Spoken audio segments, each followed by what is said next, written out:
Have you ever used every trick in the book that you knew about to try and fix a machine only for it to still have the same problem? I've done almost everything I could to this machine except take it down to the piston and crankshaft and it's still having the same problem. Now this machine doesn't belong to me, so I don't have the luxury of time to work on it, at least not the way that I want to. That means I might have to break out my secret weapon to work on it, otherwise it's never gonna work.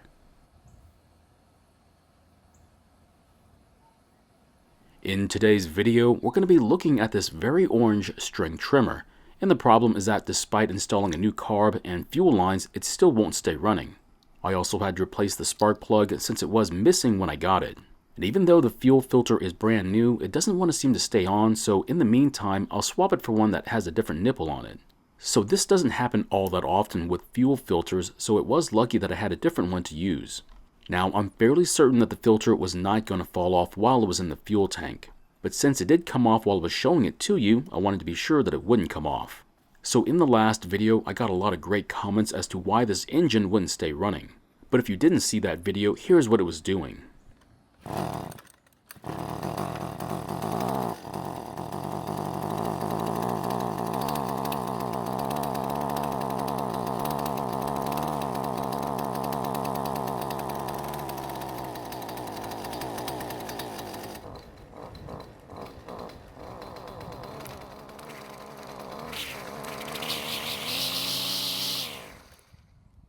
So it will idle all day long, and if you give it a couple of quick trigger squeezes, it's okay too.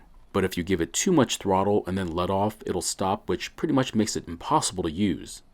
Now luckily for us, we do have a parts machine ready to be used for swapping parts to test if the original one is bad. But of course, I could have just ordered new parts to do the same thing, but this parts machine was already here, so we won't have to wait. So what are my plans then? Well, first, I'm going to take the parts machine apart to get down to the engine. This will make it a lot easier to remove the parts we need, such as the ignition coil or the flywheel. This is also going to show you that although both machines look alike from the shaft up, they're quite different in a couple of other areas.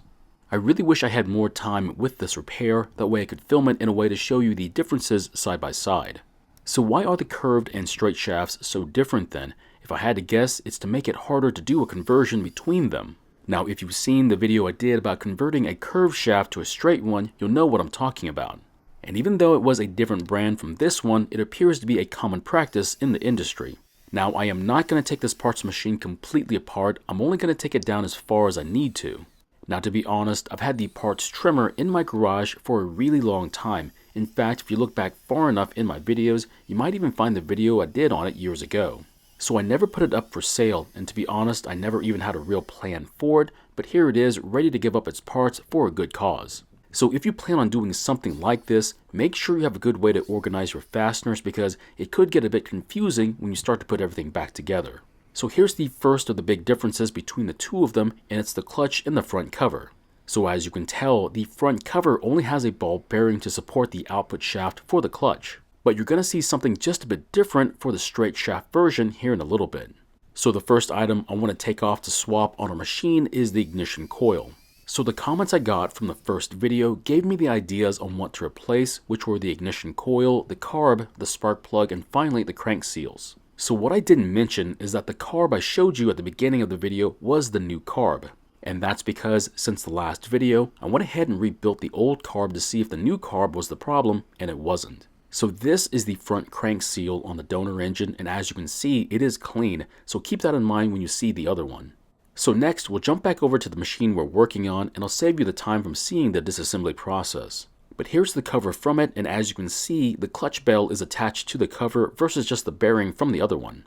Now the other possible cause to our problem is a leaking crank seal, but I'm not 100% certain of that. Next, I'm going to have to lock the engine from rotating, that way I can remove the clutch assembly followed by the flywheel.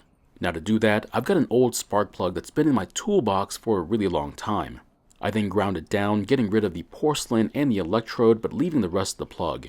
You can also just get a long bolt that's the same size and pitch to do the same job. And its job is to keep the engine from rotating as I try and remove the clutch. Now I didn't have the right tool to take the clutch off, but a giant adjustable wrench works as well. And after taking off the washers and spacer, we'll then use a puller to remove the flywheel, which will then give us a full view of the front crank seal. Now you don't need to use a 2-jaw puller to take off the flywheel, but it does help out tremendously. Now while we have the flywheel off the engine, we can also check and make sure that the key isn't broken on it, causing the timing to be off. But as you can see, it's still in one piece, so the timing is right where it needs to be and not causing any sort of problems. So in my opinion, I don't believe the front or even the rear crank seals are leaking air, and that's because there's not any oil leaking from the seals. So correct me if I'm wrong, but if air is able to leak in or out of the seal, there should also be evidence of it in the way of two-stroke oil around the shaft or the seal. So this idea is not solely based on personal belief, but from what I've seen working on other machines that also had leaking seals. So if you've had something like this happen to you and want to share it, I'd really like to hear about it. I'm always willing to learn new information, and I'd like to know if I'm wrong about the situation. Once the clutch is back on and tightened, we'll then remove the spark plug that's locking the engine and then start the process to install the other coil. You'll need to rotate the flywheel so that the magnets are facing the coil, and before installing it, I'm going to place a business card between them. This will help to set the air gap that it needs to work, otherwise if the gap is too small or too large, it may not work well. Also, it's very important that you don't forget to connect the wires to the coil and one of the bolts that secures it. These wires are part of the on-off switch, and if you forget to connect them, the switch will not be able to shut the engine off. So yes, I'm putting back the same spark plug as before, and that's because I want to prove that the coil was the problem. And besides that, changing the spark plug is a whole lot easier to do versus the ignition coil, so we can save that for later. Now to save time and mostly effort, I'm not going to put the entire trimmer back together for the test run. And instead, I'm going to try and start it when we get all the covers back onto the engine. And if it passes this test, then I'll put the shaft and the handle back on for the real test. Now doing it this way should prevent me from doing unneeded work, but my plans don't always work out that way. So after tightening the nuts for the carb, we'll then purge the air from the fuel system and see if the new coil fixed it.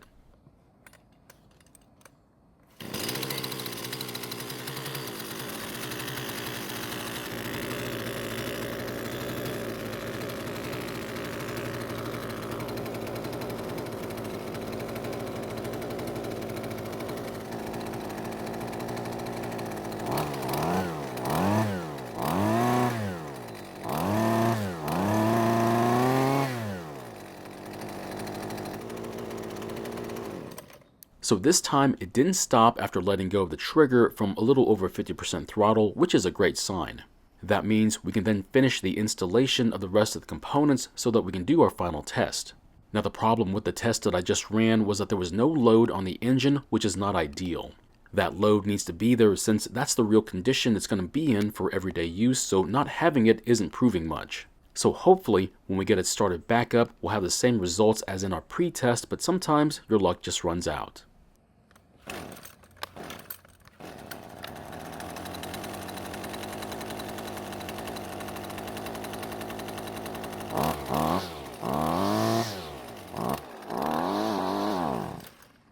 So let me try that again, and this time I'll give it a bit more time to warm up.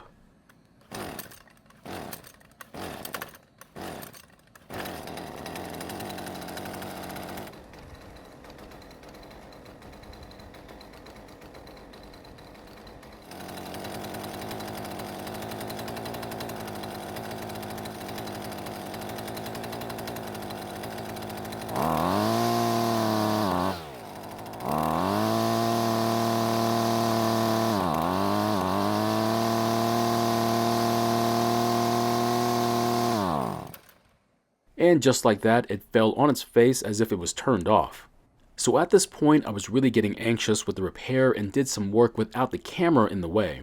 So I ended up swapping out the spark plug from the parts machine, which was an OEM plug, and then tried tuning it, but every time it did the same thing. So this is when I got desperate and used the only trick I had left up my sleeve, and that was to swap the entire engine from the parts machine. Now I know that's pretty much cheating, but what I did was buy me some time. It means during the off-season, I'll be able to have more time to install new crank seals, pressure test it, and even take the engine apart for a better look. And that's something I'm not able to do right now because of time constraints, but now I don't have to worry about it.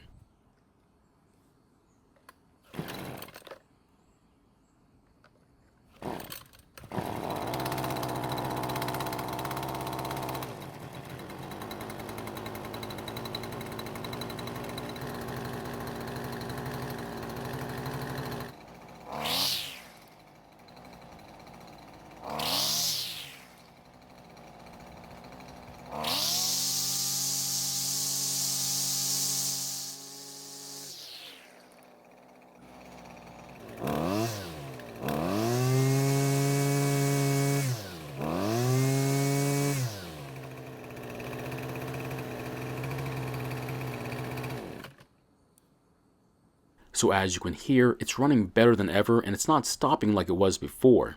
So would I call this a successful repair? No, I wouldn't. I basically gave them another used engine so that I could play around with the bad one.